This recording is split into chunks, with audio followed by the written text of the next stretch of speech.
Welcome to our channel. Today we how to restore deleted WooCommerce pages after accidental overwrites. Detailed guide step by step clearly. First, log in to your WordPress admin dashboard. Navigate to the Pages section on the left-hand menu. Look for the All Pages option and click on it. Search for the WooCommerce page you want to restore. If the page is not immediately visible, check the trash folder. Click on the trash link located at the top of the page. Browse through the items in the trash to find your deleted WooCommerce page. Once located, hover over the page title. Click on the Restore link that appears. This will move the page back to your list of active pages.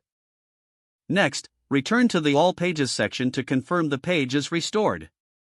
If you do not find the page in the trash, proceed to check your backups. Access your hosting control panel or backup service. Locate the most recent backup of your WordPress site. If you find a suitable backup, prepare to restore it. Before proceeding, ensure you have a current backup of your site. Now, select the backup that contains your deleted WooCommerce page. Follow the instructions provided by your hosting service to restore the backup. Wait for the process to complete and verify that the page is restored. If you use a backup plugin, open the plugin's interface. Look for the Restore option in the plugin settings. Select the backup that contains your deleted page.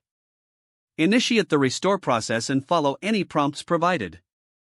Once the restoration is finished, check the status of your WooCommerce page.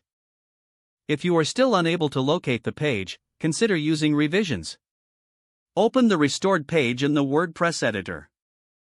On the right side, find the Revisions section. Click on the Browse link to review previous versions of the page. Don't forget to like this video and subscribe to our channel for more step-by-step tech guides.